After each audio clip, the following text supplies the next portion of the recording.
Doctor Gupta अस्पताल में अपना कामकाज ठीक 10 बजे शुरू कर देते हैं। रोजाना अपनी कलम से डायरी पर वर्च साधना, सत्य स्थापना और विश्व कल्याण लिखकर इन शब्दों को चरितार्थ करने की शपथ लेते हैं और उसी पल से शुरू हो जाता है रोगियों के आने का सिलसिला। डॉक्टर गुप्ता भी इंतजार में खड़े रोगियों को बड़े विनम्र व शांत चित्त से देखते हैं। यहां न कोई बड़ा है न कोई छोटा। डॉक्टर गुप्ता के इस अस्पताल में हर प्रकार के रोग, मानसिक तनाव, पाइल्स, कैंसर, किडनी के रोग, त्वचा संबंधित रोग आदि का आयुर्वेद की विभिन्न पद्धतियों से इलाज किया जाता है। यहां शिरोधारा एवं आनंदलोक के नाम से बनी पंचकर्म यूनिट भी बनाई गई है, जहां विभिन्न रोगियों का विभिन्न पद्धतियों द्वारा इलाज किया जाता है। इधर अंदर स्टीमिंग दी जाती है, पेशेंट को इसके अंदर बिठा दिया जाता है, इसे बिल्कुल कवर करके स्टीम देके 20 मिनट इसमें स्टीमिंग दी जाती है। इसमें अगर कोई और पेशेंट तो उसके सामने इधर स्टीमिंग दी जाती है। इसके बाद क्लास में इधर भी इधर भी मसाज रूम है, यहाँ भी ऐसे सेम ऐसे मसाज करके इसके बीच में पेशेंट को बिठा दिया जाता है। और इसके बाद फिर क्लास में वस्ती दी जाती है, जिसमें सारे टॉक्सिन्स बॉडी के बाहर निकलते हैं। शिरोधारा के लिए पेशेंट को यहाँ पे शिरोधारा की जाती है। BSc में 18 सालों से काम कर रही हूँ। यहाँ पंचकर्मा सेंटर में ऊपर एज ए असिस्टेंट काम करती हूँ। यहाँ पे पेशेंट को बीमारी के हिसाब से कटी वस्ती, पत्र पोटली, जामू वस्ती और मसाज वगैरह की जाती है। शिरोधारा भी की जाती है, जिसमें कि मसाज भी एक हिस्सा है। मसाज के बीच में सबसे पहले पेशेंट को मसाज की जाती है।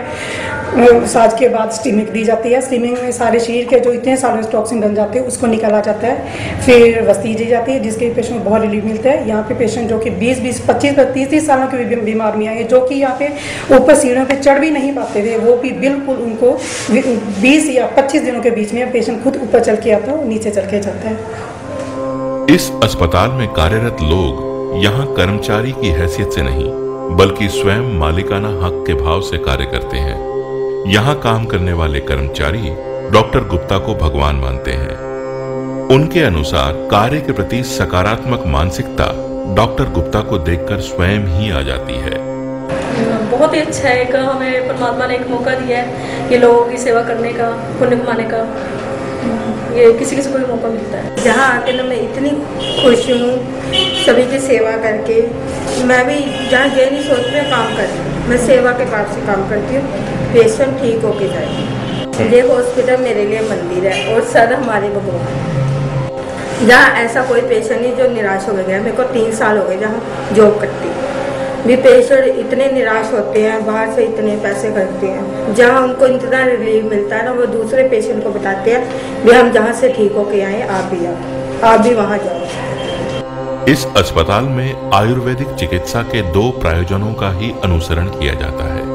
नंबर 1, स्वस्थ मनुष्य के स्वास्थ्य की रक्षा करना। नंबर 2, रोगी मनुष्य के रोग का निवारण करना। डॉक्टर गुप्ता का साफ कहना है कि किसी का इलाज पैसे की किल्लत की वजह से नहीं रुकना चाहिए। इसीलिए रुपए अदा ना कर सकने वालों के लिए यहाँ मुफ्त इलाज भी किया जाता है। हमारा जो मेन फोकस होता है वो खाली ट्रीटमेंट पे जाता है। हम कोशिश ये करते हैं कि बेस्ट ट्रीटमेंट हम दे सकें। इसके लिए हम पेशेंट से कोई पैसे के ज़्यादा वो नहीं करते। अगर कोई पेशेंट ट्रीटमेंट लेने के बाद भी रिसेप्शन पे बिना दिए पैसे चला जाता है, हार्डली मैटर, कोई फ़र्क नहीं पड़ता। हमारी कोशिश यही रहती है कि पूरा फोकस अपने उसके ट्रीटमेंट पे लगाया जाए, चाहे वो पेशेंट कैसा भी है, क्योंकि यहाँ कीमत रोगी की मुस्कुराहट की है। मैं इमोशनली बहुत डिस्टर्ब रहती थी, अब नहीं। मतलब सर ना बहुत अच्छे से समझाते हैं, जीने की एक प्रेरणा देते हैं कि कैसे जीना है इंसान। ये बात जो बहुत अच्छे से। और ट्रीटमेंट खर्चे से होता है? हाँ, नहीं, फ्री होता है, सब कुछ फ्री होता है, कोई भी पैसा नहीं लगता, टोटली फ्री सब कुछ।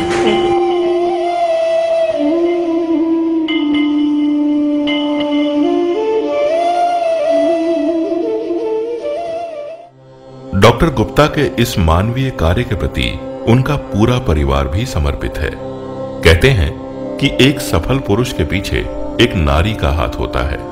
इसी बात को उनकी पत्नी पूरी तरह चरितार्थ करती हैं। डॉक्टर गुप्ता द्वारा बताई गई दवाइयां सही समय और शुद्धता के साथ रोगियों को मिले, इस मोर्चे को वो संभाले हुए हैं। डॉक्टर साहब का घर ही उनकी दवाइयों का कारखाना है, जहां उनकी धर्मपत्नी डॉक्टर गुप्ता के निर्देशों और स्वयं के अध्ययन द्वारा जगह जगह से एकत्रित जड़ी बूटियों से दवाइयां तैयार करती हैं।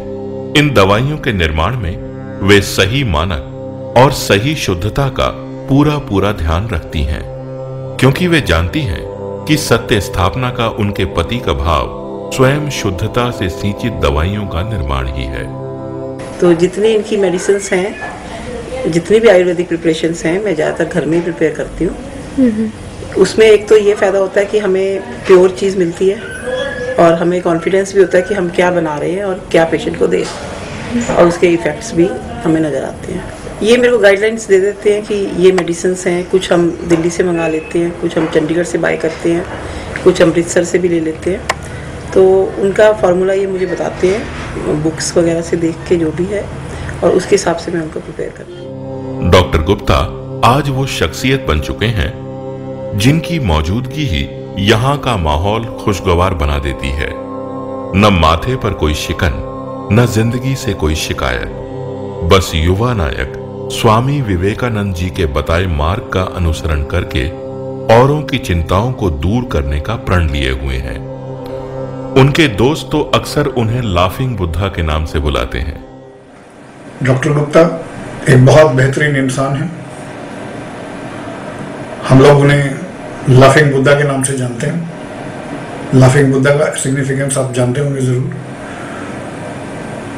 लोग घर में रखते हैं निशानी, एक मोमेंटो रखते हैं घर में, so that you can attract the happiness, prosperity in your homes और एट योर वर्क प्लेस। उसी तरह से आज तक कभी ऐसा नहीं हुआ, पिछले आप कह सकते हैं कि 8-10 सालों से मैं डॉक्टर साहब के संपर्क में हूँ, कभी भी डॉक्टर साहब को मुस्कुराते हुए, हंसते हुए, प्रॉब्लम सॉल्व करते हुए ही देखा। कभी किसी, भगवान ना करे कभी कोई ऐसा कोई दिन आए जब उनको इसके अदरवाइज देखना पड़े। बहुत सुंदर, बहुत ही बढ़िया विचार and a power house of energy, always ready to help. Doctor Gupta अपने आप में एक फिलॉसफी है which inspires me or keep me reminding of a fantastic philosophy of achievers, that is 4H, happy, healthy, helping others honestly. चिकित्सा के साथ साथ भगवान से जुड़े रहने के इस प्रयास में उनका स्टाफ भी डॉक्टर गुप्ता का पूरा साथ देता है। वातावरण और मन की शुद्धि के लिए डॉक्टर गुप्ता हर इतवार को अपने अस्पताल की छत पर हवन करते हैं, जिसमें उनका सारा स्टाफ शामिल होता है। वेद की बोले रे जाए, सत्य को धारण करे, पाश में हो मग्न सारे, शोक सागर से तरे। इसका अर्थ होता है यज्ञीय कर्म। जिस प्रकार हम हवन करते हुए हर चीज़ बहुत शुद्ध डालते हैं और उससे सारा वातावरण शुद्ध हो जाता है, इसी प्रकार हम अपने कर्म यज्ञ में डाली आहुति की तरह अच्छे कर्म करें, ताकि हमारा यश खूब अच्छी तरह फैले। अच्छे कर्म करें ताकि हम जितने भी संसार है उसको कुछ ना कुछ अच्छे रूप में दे सकें। हमारे यहाँ पर हर संडे को हवन किया जाता है, जिसमें कि हमारा पूरा स्टाफ बढ़ चढ़ के रुचि लेता है, जिससे क्या होता है कि उन हमारे स्टाफ के हर एक इंसान की भावनाएं बहुत शुद्ध हो जाती हैं, जिससे कि कोई भी इधर आने वाला, जो भी जिसके भी मरीज़ के हम अवभगत या सेवा करें, वो पूरे मन से करें, और ताकि उसको दवाई से ज़्यादा ज़रूरत होती है एक स्वभाव की, एक अपनेपन की, जो यहाँ पर बहुत भरपूर रूप से मिलता है। जब आपकी भावनाएं शुद्ध होंगी तो आपके विचार शुद्ध होंगे और उसी से आपके कर्म भी शुद्ध होंगे।